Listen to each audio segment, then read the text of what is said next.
The last talk of this afternoon before the panel. It's Chris Harshaw from Yale University. The floor is yours. Thanks. Thank you. Thanks to the organizers of the workshop. It's been a great pleasure to be here. This is joint work with Frederick. I have a little bit of feedback here. Frederick, who's here, and Dan and Pong. Okay, so before we begin, before I give any talk, I like to tell people that I'm a person who stutters. I feel more comfortable saying this. I hope you get more comfortable hearing it. This is focused on the presentation and interpretation of mathematical results rather than the techniques used to prove them, though those are also interesting. I'd love to talk about them. We're going to formally define this, but I want to say upfront that we're working in the finite population potential outcomes framework. This is different than the frameworks they're usually talked about in the workshop, in the last workshop as well. But Pong did a great job talking about it this morning, and I will define it all again here. So how should we randomize treatment assignments in experiments? So I've got this group of people here. I'm going to put them into a treatment group and a control group. So one option to put them into these two groups is independent random assignment. So I can take a random half, put them in treatment, a random half, and I put them into control. But I may know more things about these people. I might measure things like their hat type, hat color, and pant type. These things are known before the experiment is run, so we call these things covariates. Now, one problem with this random assignment is that the treatment group contains all of the red hats and all of the crown hats. Okay, maybe this is just one bad randomization here. I'll do another one, but you'll find that treatment contains all of the pointy hats, and we only have one skirt. So independent random assignment, it seems intuitively good, but it can lead to bad covariate imbalance, especially when the number of things that I'm measuring is large relative to the number of people in my trial. Okay, so you might get frustrated here and try to get good covariate balance. So a different thing to do is to balance the two treatment groups. So I'm an optimizer, I sat down, and I do know that this has optimal balance on all colors, all hat types, and all pant types. And the only randomness I'm going to do now is flip a coin to see which group gets treatment and which group gets control. Now, the good news is I have very comparable groups, but these covariates, what they're wearing can have nothing to do with what experiment I'm about to run. And moreover, the very little amount of randomness, one random bit, seems to be not so good. And there's a question of, is there something else in between that we can do here? So a little historical debate. Fisher acknowledges and proposes randomization of treatment assignment in order to yield unbiased estimators of the treatment effect. But this problem comes up. Randomization can lead to covariate imbalances between the treatment groups. And when asked about this, Fisher just says, of course, this is him. It's not as good a picture as we had last time. But of course, if the experiment had not been started, I would re-randomize. And this is Fisher according to Cochrane and Cochrane according to Rubin. So the story is many times out here. Now, there are many existing designs. I just want to give you a quick idea of what else is out there. There's blocking and stratified designs. Maybe have an equal number of men and women in both groups is something that seems good. This type of design only works for a few binary covariates. There's matching designs where you pair similar units up, you match them, and then you randomize within pairs. One person gets treatment, one person gets control. So people have argued that matching is an optimal design, but this optimal is within, amongst stratified designs, and it requires knowledge of the outcomes. And so that's not going to be too helpful in this context here. And if you're a machine learning person, you might know that no good matching should exist in high dimensions. Vectors will be far away. So maybe matching is not the right thing either.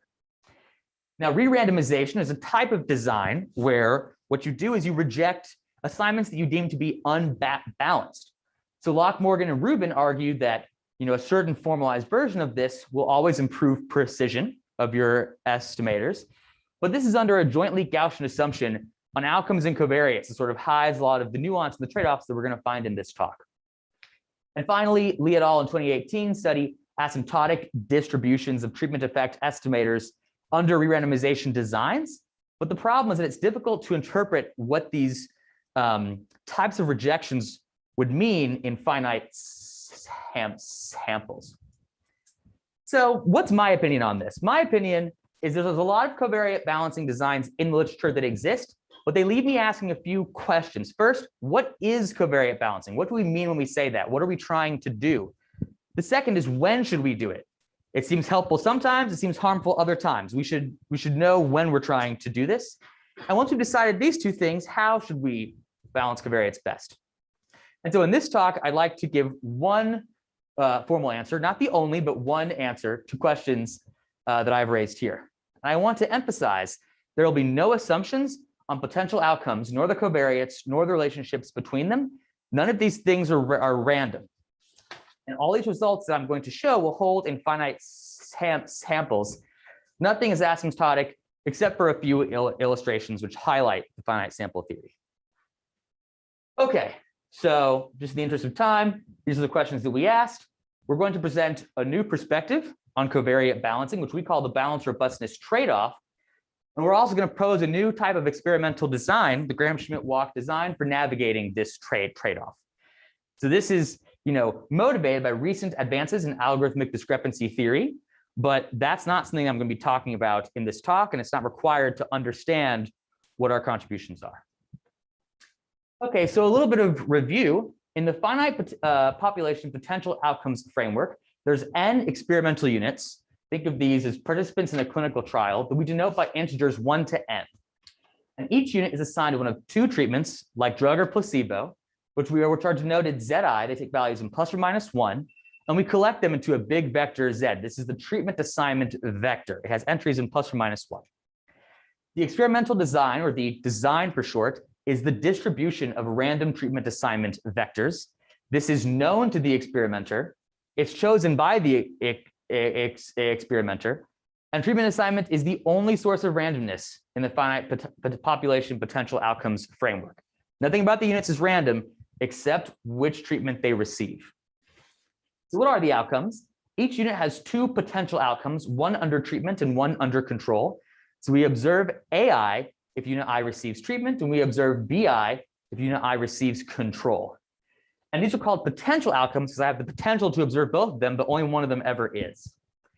Now, these are deterministic values. They're unknown to the experimenter before the experiment starts. The random observed outcome is as follows here. It's random because our assignment of the treatment to the units is random. The experimenter may also have collected pre-treatment covariates, which we collect in a d-dimensional vector we denote by xi. And this could encode age, weight, height, and pre-treatment lab test results. But again, it's a deterministic quantity. So we seek to estimate the average treatment effect, which is simply the average of the contrast between the two potential outcomes, the one under treatment and the one under control. So for example, this could be the difference in outcomes under drug versus placebo, averaged over all of the participants in our trial. And this quantity cannot be observed. We're only ever going to see half of these terms here, but it can be well estimated if we randomize and use a type of estimator. And the one that we're going to use is the Horvitz-Thompson estimator. It's unbiased. And it's basically just a weighted comparison between the treatment groups. So you take everyone who's gotten treatment, look at their outcomes, divide by the probability they were in the treatment group. And everyone who's in control, take their outcomes, divide by the probability that they were in the control group. And the mean squared error of the Horvitz-Thompson estimator can be derived as follows.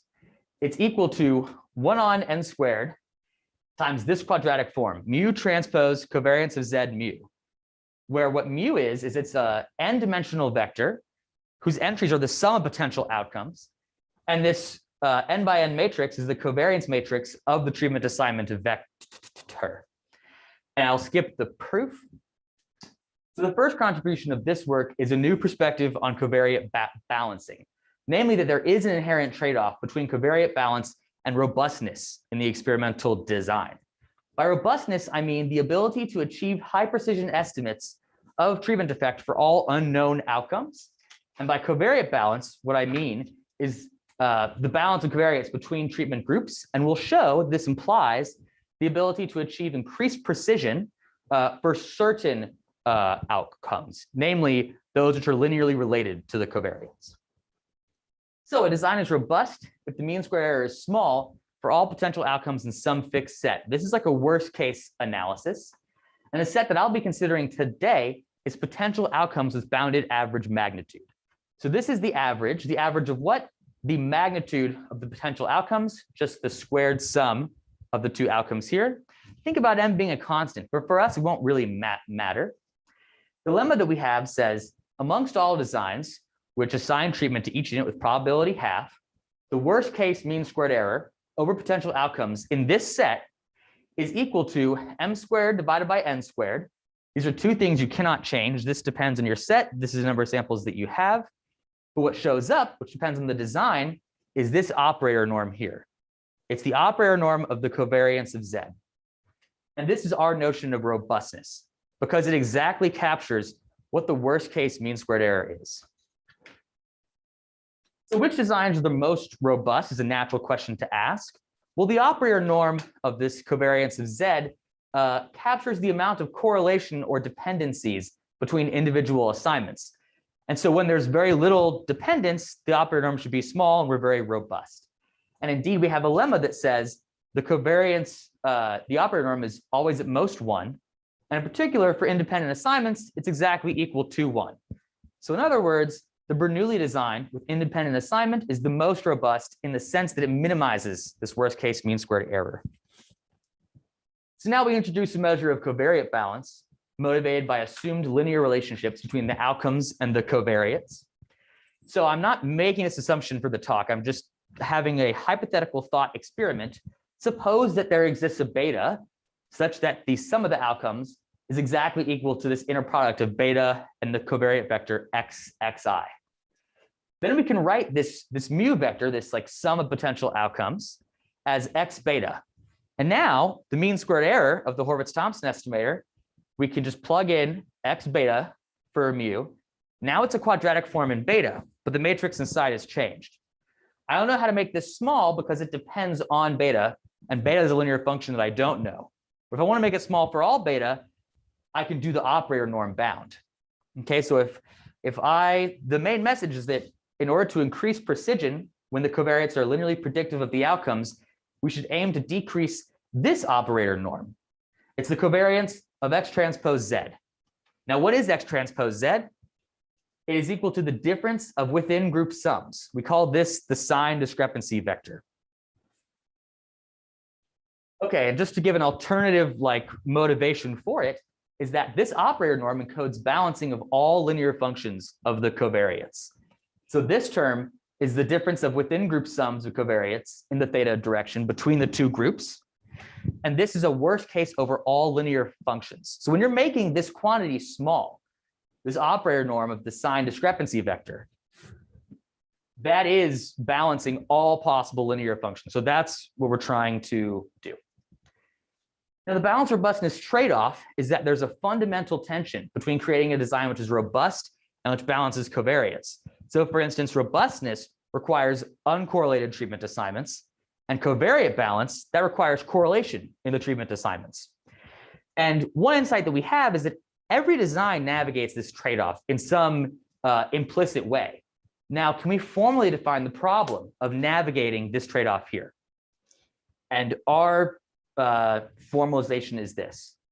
For which pairs of sigma x and sigma z does there exist a distribution on treatment assignments satisfying the condition that the probability that any unit gets treatment is 1/2, and we have these two bounds on these two operator norms. Remember, this is our robustness one, which we're bounding it by sigma z squared, and this is our covariate balance one, which we're bounding by sigma x squared.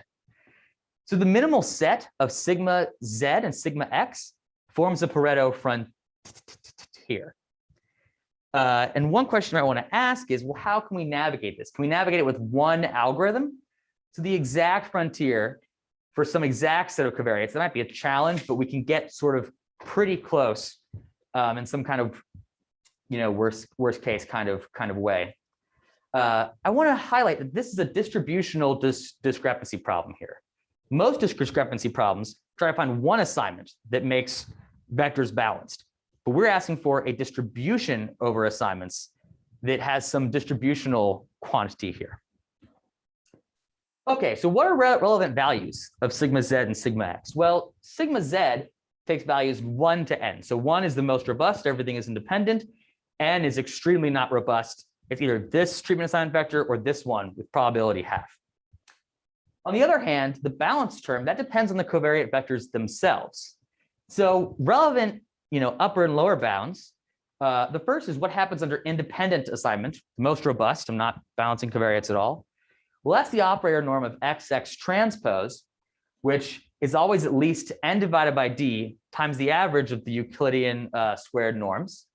And the relevant lower bound is, without further assumptions on the covariates, you cannot make this quantity smaller than the largest norm of any of your covariate vectors. And the way I see that this is true is to imagine one outlier that's orthogonal to all the rest. Is there a sign? Okay, the qualities are going in the same direction here on that below. Oh, yeah. So this is the upper bound you should have in your head, but that might be hard to understand. And I'm telling you, this upper bound is at least this amount. And this is a lower bound. So that's, yeah. But, roughly speaking, the gap between these two values is at least, roughly speaking, is n divided by t. So there's quite a large gap between what random assignment would do and what this hypothetical best we could get would be. And I'll say it's NP hard to sample from a distribution for which this quantity is even like a constant smaller than this. Okay, now why should you care about this distributional discrepancy problem? So that's what we're calling covariate balance, but why does that matter? Well, here's my answer. Suppose that the design satisfies problem 1. Then we get this bound on the precision of the unadjusted Horvitz-Thompson estimator. This is a minimum over this entire quantity here, over all linear functions beta. Now, you might recognize this as kind of being a ridge regression, except I've hid some crossing terms. Let me point out what these two terms mean. The first one is how well a linear function beta of the covariates fits the outcomes. The second is the complexity of that linear function. And we call this kind of result regression by design. So if the design yields, the design can yield high precision estimates if the outcomes are well approximated by a simple linear function and you chose to balance covariates at least just a little bit. Why is that true? Suppose there's a beta that makes this term small. That means that there's, or smallish, there's some good linear fit. Well, then you're okay with the robustness being a little bit bad because you can balance the covariates, make this term small, and the overall, term will be small here. So that's regression by design. No regression is actually ever conducted, right? Our estimator is a simple Horvitz-Thompson estimator. We've put all of the regression into the design phase. Okay, what's the main result? The main result is that we have a design called the Gram-Schmidt walk design, which solves this problem in the following way. For all phi in between 0 and 1, we can sample from a distribution that satisfies the following. The robustness term is at most 1 over phi times 1, and the covariate balancing term is at most 1 over 1 minus phi times this thing that I said was the best you could possibly have. Okay, so for phi equals 1, we achieve the optimal robustness. It's just the Bernoulli design. But for phi equals 0, we have optimal covariate balancing in the way that we've defined it. And for all phi in between 0 and 1, we interpolate between these two values here. And I should point out that these are just bounds. Like as phi goes to 1, this blows up to infinity. That's just a point of the bound. It's not how the algorithm actually behaves. Okay, we'll visit the implications for mean squared error. Now, let me just give a little bit of comparison to other designs. Like, does any other design solve this problem that I raised? I want to answer that question. The answer is no, not that I'm aware of. In general, any matching will incur the following balance term. So this is the best achievable, and this is a constant. This is some quantity that depends on n and d. And if d is bigger than 3, then this term blows up. And so in particular, this is just more evidence of the fact there's no good matchings in high dimensions. So we cannot get optimal covariate balancing as we've defined it through matchings. Re-randomization is trickier because it's not so analytically tractable, but we have some simple like covariates that we wrote out by hand, and we run some simulations. And this is the Pareto frontier between robustness and balance that re-randomization has. So it's kind of all over the place, and it's much higher than our theoretical bounds, which are in green, and the actual performance, the Gram-Schmidt walk design, which is in red. Okay, so I hope to have demonstrated so far that these are well-motivated notions of robustness and covariate balance, and that there is a fundamental trade-off between constructing an experimental design which is robust and one which balances covariates. You cannot have both things at the same time. And we can formalize this trade-off as a distributional discrepancy problem.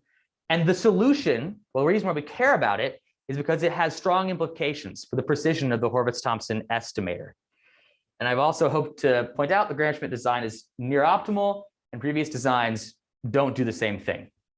It's not to say this is the best design you should only ever use, but in the context of robustness and balance, if you care about that, this improves on others. So in the last few minutes, I want to talk about how does Gram-Schmidt walk design work? And I'm going to give a very high-level overview of this. Are there any questions before I move on about what I've said so far? We have enough time. Yeah. Just a quick question about the assumption. So you're assuming that the potential outcomes are approximately linear? No. I'm not. I must have misspoken. No, I'm not. So the question was, are you assuming the outcomes are approximately linear functions of the covariates? I am not assuming that. We had a thought experiment where we said, if that was true, I should minimize this operator norm of the covariance of X transpose Z. And that was a good, but that could be not true. I mean, if you balance covariates and they have nothing to do with they have nothing to do with your outcomes, and you shot yourself in the foot a little bit. And our bound that we gave does reflect that. So no, I'm not making assumptions like that. If you did, then your answer would be, I'm going to always balance. And so we don't want to do that. There is this trade-off that exists. Okay, thanks. Any other questions? Yeah. So if the discrepancy is very big, following up on that question, what happens? The first term is actually linear spec approximation. If your covariate balancing term is big, you're asking what happens in terms of your mean squared error. Well, let me be clear that we have an upper bound in the mean squared error.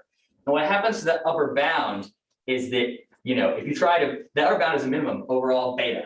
And if you've not balanced well, like that regularization term, the head beta, has a huge regularization penalty on it because the covariate balancing term is very, very large.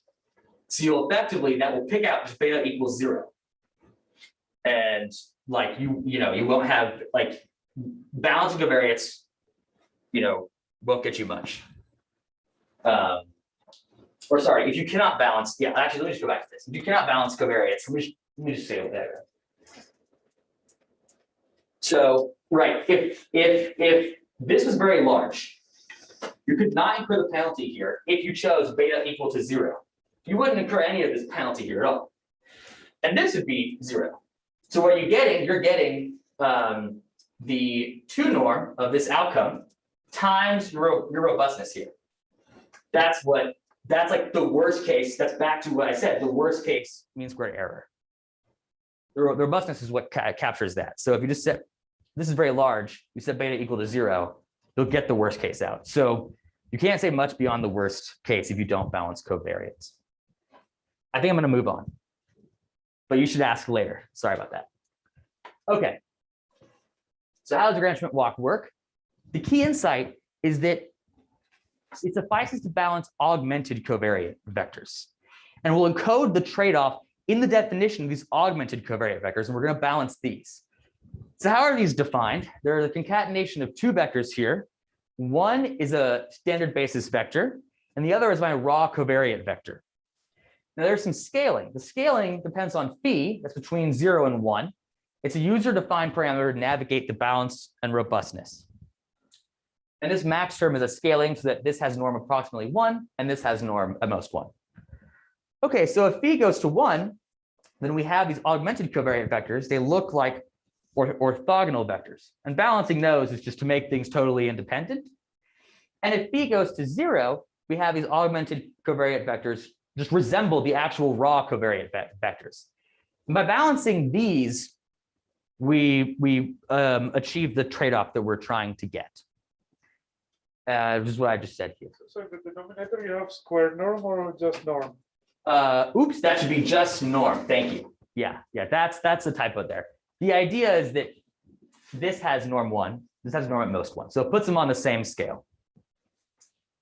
Now, what's the Gram-Schmidt walk design? It's quite simple as I'm going to describe it here. You take the covariates and the parameter, construct augmented covariates, call Gram-Schmidt walk with these, which is an algorithm that I haven't said yet, to produce a random assignment, and then output the assignment vector. So now the question is, what is the Gram-Schmidt walk? It's an algorithm invented by Bensal, Dedouche, Garg, and Lovett in 2018 for discrepancy theory. We improved the analysis. We obtained some optimal constants. In their context, it's not important, but in this context, it very much is. So the algorithm, let me give you kind of a flavor of it or what the goal is. The goal is to produce a random signing so that the discrepancy vector concentrates around 0. That's what the goal is. And earlier authors showed that doing so yielded a constructive result to Banachek's theorem, which was a big open problem in algorithmic discrepancy theory. Now, the approach the algorithm takes is a relaxed one. So instead of considering signings that are plus or minus 1, you'll consider fractional assignings that can take any value between -1 and 1. And so you'll start at 0, this is right in the middle, and you'll randomly walk until you get a plus or minus 1 solution. And you'll randomly walk in a very clever way. So let me show you that here. Gram-Schmidt walk is an algorithm in the n-dimensional hypercube. So this is for n equals 2, where I can draw it best. The corners are the vertices of the hypercube. These are the assignments. We're going to start in the middle at z not equals 0. We're going to pick an update direction, which is chosen by solving some least squares problem. This is like the well-chosenness that I'm not going to get into here. And you look and you extend this ray and you see where does it hit lower dimensional faces of the hypercube. And you randomly select one of these 2 points with probability such that in expectation you don't move at all. That is to say, we're going to keep some kind of martingale property here. And we'll do the same thing. We pick some well-chosen step direction according to these squares. We look in the rays and say, where do we hit lower dimensional faces of the cube? And with some probability, we go to them. Okay, this is a random algorithm, so it could have given me something else. This is just one path that I drew, but this is a totally different path. Now, the computational efficiency, in the naive case, to naively do this, it's n to the quarter arithmetic operations. There's n iterations and a linear system solve. But if you're careful about your linear system solves, you can reduce this down to n squared d. And this martingale property that I sort of alluded to, and the fact that we started at the 0 vector to sort of convince you that the probability of assigning treatments to any unit is exactly equal to 1/2. And you can modify this. So you don't have to have this. You can modify that. What are the main results? The first is that under the Gram-Schmidt walk algorithm, and this is something that we have proved, then the signed sum of input vectors satisfies the following thing. It's concentrated around 0 in the sense of its second moments here, namely that the operator norm of the covariance matrix is at most 1. And so as a corollary, because of how we've designed the augmented covariate vectors, we get out this balance between robustness, balance between robustness and balance. So our proof technique is basically to do Gram-Schmidt orthogonalization on randomly ordered vectors. This is not what the algorithm does, but it's how the proof technique works. The original analysis would imply a multiplicative increase of 40 in both of these constants here. Other results, we have improved mean squared error bound with better dependence on phi here, namely that crossing term I never wrote out, we can remove that crossing term. And asymptotically, if you pick phi in good ways, the mean squared error is like the sum of the residuals of the best linear fit. That's the kind of asymptotic variance they're going to be getting under this design with well-chosen phi. And a finer understanding of covariate balancing in different directions is included in the paper, but not in this talk. Okay, so in the last minute, I want to say that we also have bounds on the moment generating function here, namely that in all directions, we have this is one sub Gaussian. The original authors had 40 here by using a Taylor series approximation and Martingale-Friedman inequality. And once we had this Gaussian result, we can lift that back and say this implies sub-Gaussian tails on our treatment effect estimator, where instead of having the variance here, we have the upper bound on the variance, which is this ridge regression by design type of thing. Our proof technique is very new and cool. This is strong finite sample guarantees, nothing asymptotic here. And this facilitates construction of conservative confidence intervals. Now I'm going to conclude and say that we formally defined the balance-robustness trade-off. We presented the Gram-Schmidt walk design for navigating the trade-off in a near optimal way. There's many more results in the paper. And I want to conclude with 3 open problems. The first is how to do this in an online setting. So if your units come one at a time and you must assign treatment randomly one at a time, how can you still get this balance-robustness trade-off? Is that possible, or do you have to incur log factors here? We do not have asymptotic normality of the Horvitz-Thompson estimator under this design because there's sort of very weak but irregular dependencies amongst treatment assignments. So this would give us tighter confidence intervals. And lower bounds. What are lower bounds in this Pareto frontier? That's something we don't know. So thank you for listening to my talk. I'm on the postdoc job market. My office number is this. There's the paper. I've implemented this in Julia and R, so you can play around with it. And that's all I have to say. Thank you. Thank you very much. Can I invite the other 2 speakers up to the stage, and we'll have 2 chairs, and we can then switch over to the questions. And for those of you on Zoom, I will take questions as well. I'll watch the chat if you guys put the. I'll grab this one.